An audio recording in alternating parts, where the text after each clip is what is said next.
So now we understand the difference between profitability and revenue. The next thing that I want you to understand is the difference between what's important to your business, what's important to your advertising, and what comes in between.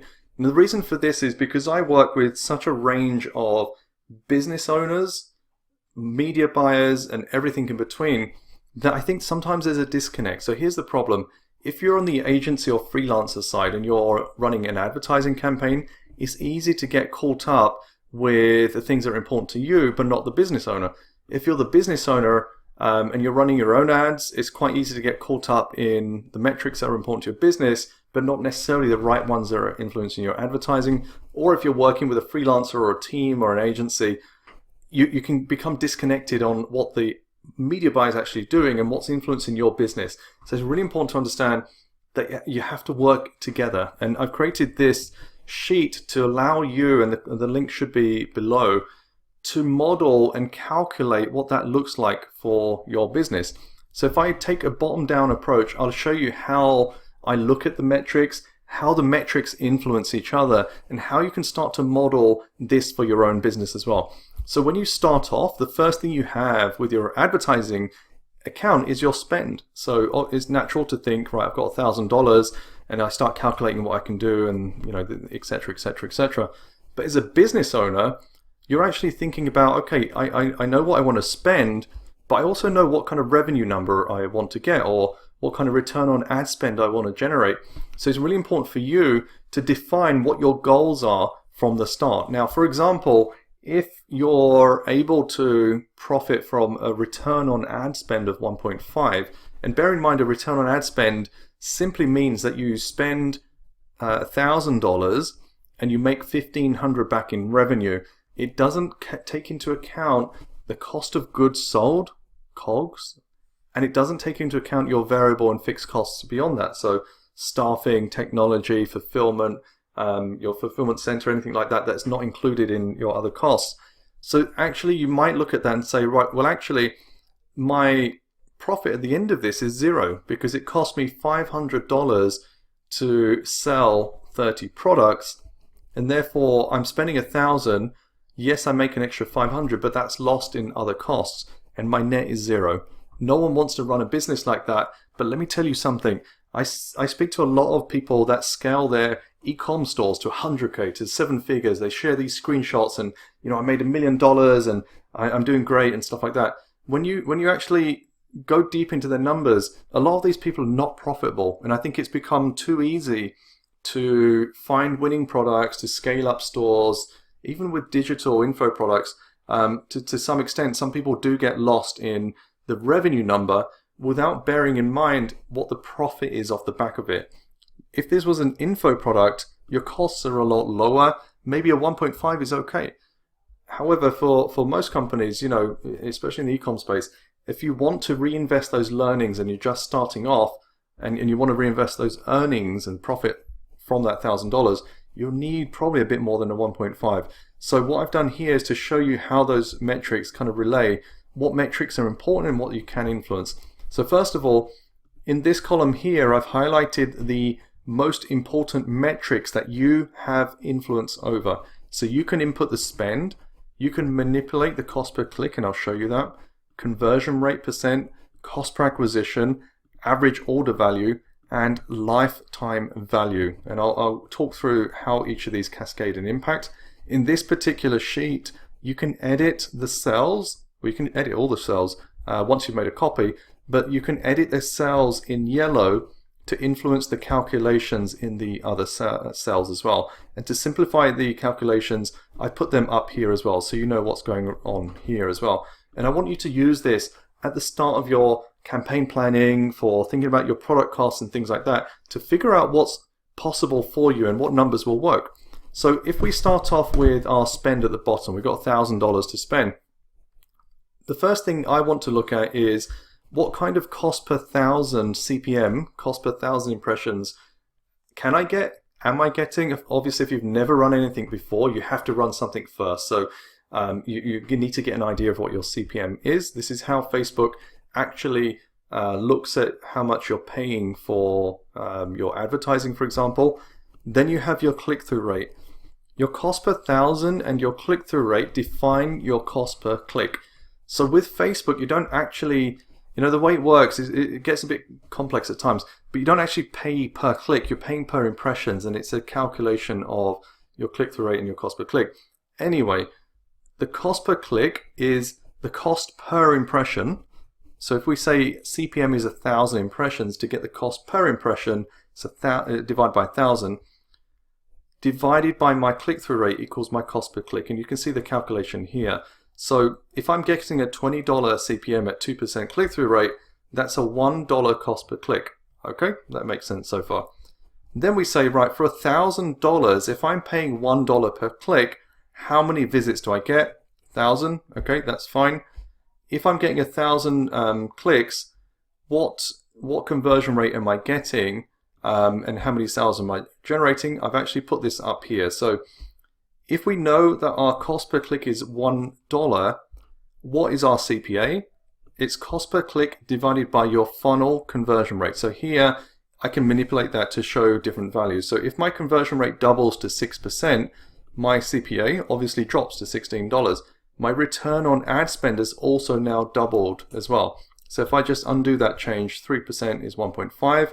If I change that to 6%, my return on ad spend doubles, which is obvious because I've got double the people buying for the same cost. So my visits are still at 1,000, but now instead of 30 sales, I've got 60 sales coming through because of my conversion rate. So if I put that back, then we look at the average order value. It doesn't matter if you're doing e-com info, anything like that. Your average order value is based on your average selling price multiplied by how many items are in the cart on average.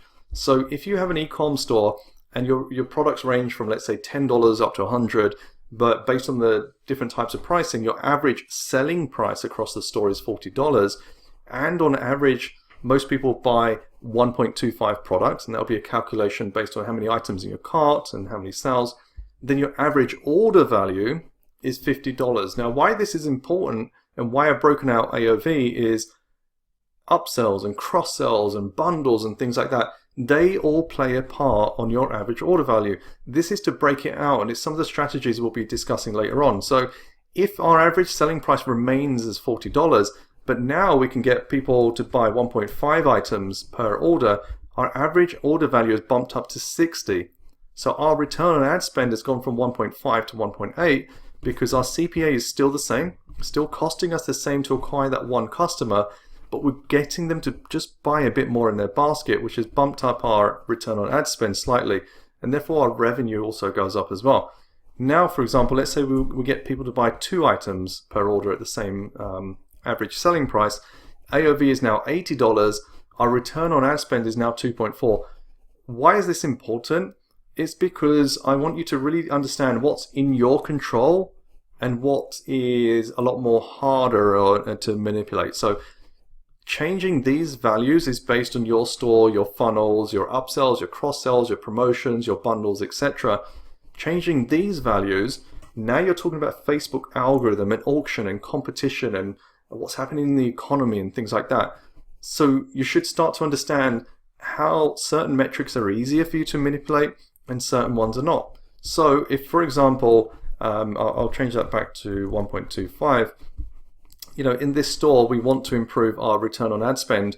What are the key levers that we can work on here? In column D, I've highlighted them. So AOV, CPA, conversion rate, cost per click, and also spend as well. But the return on ad spend is based on these 4 metrics. And I put these in that order because return on ad spend, as you can see, equals my average order value divided by my cost per acquisition, which is AOV divided by CPA. My AOV, as we've discussed, is that. My CPA is my cost per click divided by my funnel conversion rate. So that gives me the $33. Conversion rate equals the number of sales I've generated divided by the number of visits. And the number of visits I can generate for $1,000 depends on my cost per click. So you can see the cascading impact of everything we do. Now, for example, if we can get our CPMs halved, and I'll show you strategies later on in the training on how to do that, now your cost per click has dropped to 50 cents. So just by manipulating the cost you're seeing for the same audience, maintaining the same click-through rate and conversion rate, your CPA is now halved, your return on ad spend has doubled. Like, that's a huge difference. And I think a lot of people don't realize how doable it is to manipulate the auction costs by just working the algorithm in your favor. And that's a big part of this module on building great offers that reach the right people at the right time with the right message and convert them highly, has a big impact on your CPM. Here's another thing. Did you know that the higher your conversion rate is and the lower your bounce rate is, the more Facebook favor you, and your CPM drops as well, or how engaging your ads are and things like that. So there's many ways you can drop your CPM. Your click-through rate is dependent on how well your ad resonates with your audience, but and at least from my perspective, it's actually at times harder to get a higher click-through rate and maintain your conversion rate than it is to get a lower CPM and maintain your CTR and your conversion rate. So for example, if I double my click-through rate to 4%, often my conversion rate will drop. So your net impact isn't as high as otherwise it could be. So there's just a few things to bear in mind that when you're working with Facebook, and we will break these down in subsequent sections on how to manipulate your cost per 1,000 impressions, how to improve your click-through rate and try and maintain a positive and kind of stable conversion rate, how to work on your cart and your upsells and your cross-sells, doesn't matter what you're selling, if it's physical or digital, how to balance your return on ad spend. But here's the big thing I want you to take away. As a business owner, it's not just revenue and profitability on your ads that are going to dictate your success, it's your lifetime value. This is another big part that we'll be covering off in the training as well. What do I mean by lifetime value? There are many different ways of calculating this, but I'm looking at my customer lifetime value based on a fixed amount of time, but as far as I can go.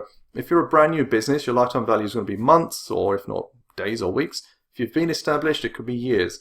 I try and get a baseline based on the last 12 months because I feel it's more relevant to me on where the business is right now. Because whatever happened 2 years ago, is it still relevant? You can maybe look at a separate 12-month period prior. But I like to look at the last 12 months as a rolling number of what my lifetime value is, just based on what I'm doing over that kind of period. Now, what I've done here to illustrate is if I've just spent $1,000, that could be a day, it could be a month, whatever it is, and I've generated $3,000 here, that's just 60 sales. And what I'm doing is basing this on the assumption that one sale is generated from one customer, which means those 60 sales are also 60 customers. Those 60 customers generated me $3,000. My lifetime value is the total revenue I've generated divided by the total number of customers. So my lifetime value is, what is the value of one customer? So one customer to me is worth $50. That's great. What's the cost of acquiring one customer? It's $16. So that gives me an idea of what my return on investment is. But here's a scenario. What if we generated 60 sales from 60 unique customers, but everyone bought twice? Now what happens? Rather than generating $6,000, we've now generated $3,000, we've now generated $6,000. So without changing anything down here, we've still spent our same $1,000 in ad spend, but we're now doing initiatives here to bump up the value of existing customers to get everyone to buy twice. And it's just put out there as a number. Now our lifetime value is $100 because we generated $6,000 from 60 customers. And our return on investment has massively shot up as well, because that $100 has come from that single $16 investment in that customer. If you take nothing else away from this, just understand this. When you play with Facebook advertising, it's a cost to acquire that person away from Facebook and into your business that you need to focus on. And why that's relevant is because I see a lot of people who are running front-end offers and they're not profitable. So if we kind of reset this back down and our return on ad spend is 1.5, let's just say, for example, we're really struggling with CPMs right now. So CPMs are now $30. Your return on ad spend based on these numbers is now at 1. So your $1,000 generates $1,000 in return. For most businesses, that's not profitable. You're going to decide it's not really worth your time. your cost per click is too high, even with a 3% conversion rate, you're not doing so well. You're only able to generate a $1 in, $1 out return. But here's the thing. What if your lead offer was $50, but there's a back-end offer for existing customers where you get those 20 customers to buy another $50 product? Now you've generated $2,000. So your lifetime value is now $100. Your cost per acquisition is still $50, but rather than paying $50 and getting $50 back, you're now getting $100 back. What if over the lifetime of the customer, you end up generating another $1,000 from them? That's $3,000 from the same 20 customers that it cost you $50 to acquire. That one customer that cost $50 is now bringing you $150. And maybe, over the next period, you don't advertise anymore, but you're generating more and more income. That's $300 from that same $50 acquisition. Now, obviously, over time, you're going to be spending more and, your ad costs go up and you're trying to balance everything out. And then therefore, with more spend going in, your lifetime value would naturally drop. But the key thing I want you to understand is Facebook advertising is an acquisition tool. It's not the tool that's going to generate growth, profitability, and everything else for your business. And that's why through the program, we'll also cover other aspects of making Facebook ads work. And one of the key ones being email, for example, and customer retention and customer repurchase rates and things like that. So, the bottom line from this is understand the difference between the advertising metrics, your funnel metrics, and what's important for your business, but then also see how each of those are reflected all the way through your funnel, which are the key levers that you can manipulate and what you need to be working on, and what are the KPIs that you need to be pushing and editing. And also this will give you an idea of how to manipulate each part of the kind of equation on profitability and growth. And as part of the BPM method, we go through and show you how to manipulate each of these key metrics to get higher performance from your Facebook ad account.